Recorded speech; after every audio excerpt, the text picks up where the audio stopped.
Welcome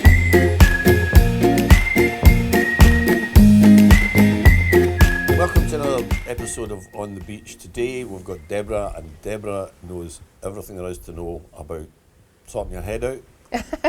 Absolutely. So without further ado, I will introduce you to Deborah. Please meet Deborah. Good morning, Phil. Good morning. We've had a chat beforehand today, and well, your work is extremely fascinating. And of course, the danger probably is that people worry that you're analysing them all the time. Well, I don't know. I don't really get that. No. No. You've seen the comedies where somebody's like scared to say or do anything because the other person's a therapist or something. I did feel like that during my training, actually. Oh, did you? You know, with the tutor, Right. you know, analysing everything you say and pulling up, you know, things on what you're saying. It's like, oh. So Deborah, your speciality is trauma therapy. Yeah. Is it trauma? Is therapy the right word? Yep. Or Yep. So that's the name of my company, The Spirit Within Trauma. Right. Trauma therapy. I think I noticed that it was like things like PTSD and stuff. Yep. Do you get a lot of that? And is that forces based, or is that regular people? No, anybody can suffer from PTSD. Right. So what I deal with is PTSD and also complex PTSD. So the difference is PTSD is normally a one-off event, which is life-threatening to yourself or possibly a partner. Sorry to interrupt, but specifically life-threatening? Yeah. It has to be life-threatening to be... It normally is. Okay. Where, you know, somebody's pulled a knife to your throat, for instance, and you're stuck in that moment. Right. And you can't move on. Okay, Yeah. right. And CPTSD, complex PTSD, is normally layered PTSD. So say, for instance, guys and girls that have come back from Afghanistan, for instance, that have been there, witnessed several things, gone back out on tour, witnessed something else, then gone somewhere else, and so on, and you get all these layers that build up. Right. But again, it can be childhood sexual abuse, which I also deal with. And that comes under PTSD?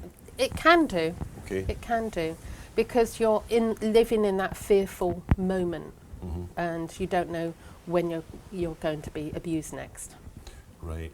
So it's living in that fear. Now, would that apply to people in that position when they're still young, or would that apply to them maybe when they've grown older and so on, and it's affecting them when they're older? I normally see people in their 40s, between 40 and 60. That have experienced it when they were younger? Yeah, Right. yeah. And they've got to the point in their life, because you've got that midlife crisis, if you like, that midlife point where you go, do you know what, I don't want to think about this person anymore. Yeah. I don't want to think about this abuser every day, 24/7. Yeah. You know, Yeah. and I want to be able to retire or live my life in peace. Yes. And that's the important thing. Excuse me. So are the bulk of what qualifications does someone need to do what you do? I've got advanced training. I've been a therapist now nearly 20 years. So, and I do walk the talk. I have regular therapy myself. You do? I do, yeah. And I've had training all over the country. A lot of it is in London, which is specialist training. Yeah, that's good that you have the therapy yourself. Yeah, yeah, definitely. You've got to walk the talk. Otherwise, you know, how can I heal anybody else or help anybody else when I'm stressed out myself? Yes. But I did have a lady who, at the age of 59, came to me, and she witnessed her mum murdering her brother, and at the age of 10. So she'd held on to that for almost 50 years. Oh my God. And then decided... Had there been consequences or...? Yeah. But obviously I can't go into that. No. But you know, that to actually relieve her of that trauma was massive. Yes. And another lad, well, I say lad, 40-year-old man. But that's a lad. With certainly childhood sexual abuse, people do get stuck in childhood, you know, and sometimes, you know, they act very, I don't want to say immature, but childlike. Yes. Because their emotions are still back yes. in that childhood mode. They perhaps are adults, but they've got this constant nagging, I guess. And he was beaten from the age of 3 by his mum severely every day for just being there. Yeah. So, you know, and there's a that's huge tough. amount of it around. I think we touched on it earlier that the pupil has to be ready. Yeah. Ready to. That's We're going right. to talk a little bit about that because there might be people watching this that have problems and they don't even like to talk to anybody about it. They haven't talked to anybody about it, and maybe they're thinking, oh, I'd really like to talk to that lady. Is there a position or kind of category that they themselves need to, or a place that they need to be before they come and talk to you? It's just when they're feeling ready.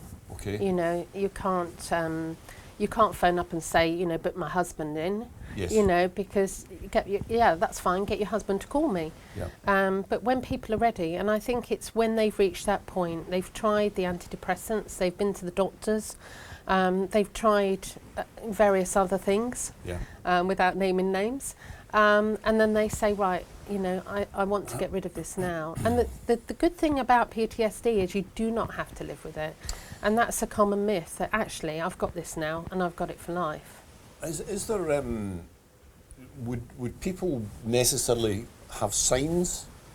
Would there necessarily be signs? So, I mean, when I say signs, maybe they're a disaster, their life's a disaster, or could they be living a perfectly normal life and still be troubled with all this, but they're coping with it? Maybe not well, but they're coping. Yeah. Are there signs or?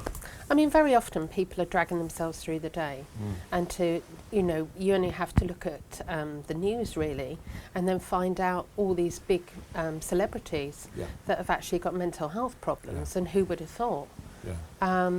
You know, and there they are presenting and looking fantastic on stage or whatever they're doing, and actually behind the scenes they're an absolute wreck, and it's putting on this persona.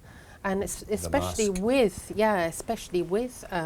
actors, for instance, you know, they're putting on a mask every day, aren't they? Yeah. But you know, that's you know, again, it can affect anybody, because you're going to work, you're that person at work, and then you get home and you might be hitting the bottle of vodka every night.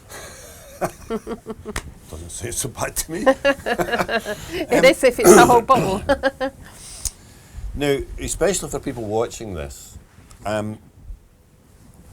everything that you do and discuss with people is 100% confidential, correct? Absolutely, yeah. So they would have no concern or worries at all in approaching you. And if they were to approach you, do you have an initial free consultation or something, or how do you go about it? I mean, what normally happens is people will make the phone call. We have a good chat on the phone. Yeah. That's really like the free consultation on the telephone. Okay. Yeah. To see whether, you know, they are ready to work with me, because that's what I say. We are working together. I like that. I'm not changing them. Yeah. Okay. They're doing some work as well, and they get homework as well. And the thing is, once they make that phone call and get, you know, I get them booked in for a consultation, which is chargeable. They have hypnotherapy or some other form of therapy. It might be counselling, but it really depends on what comes up. The job is. And then they will have a recording to play at home. Right. And that's their homework to start off with. I see. But they also get skills and techniques that they can use to relax them. Yeah. So it's looking at them holistically. And lying on the beach, is that one of them? Oh yeah, yeah. I mean, that's my ideal relaxation, is lying here on the beach, you know. But it's not. And that was my logo, funny enough, for years. I had the palm tree and the beach, and I created the logo, and I used that for many years when I was doing holistic work.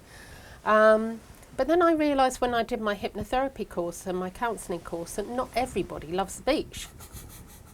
So what's not to love? I know, exactly. But, you know, some people hate the sand, some people hate the heat. Yeah. So, you know, in my therapy room, funny enough, I've got 2 pictures, one of the beach and one of a forest. A forest, I was yeah. going to say that. Yeah, that's right. So it's diverse as you get. Yeah. Deborah, it's been an absolute pleasure, but unfortunately we've run out of time. Can you believe it already? I know. And I'm sure there's a great deal more we can chat about. Maybe we'll do it again sometime. That'd be great. Thank you. Thank you, Bill. Thank you, Deborah. And thank you all for watching. And we'll see you again soon. Thanks. Bye.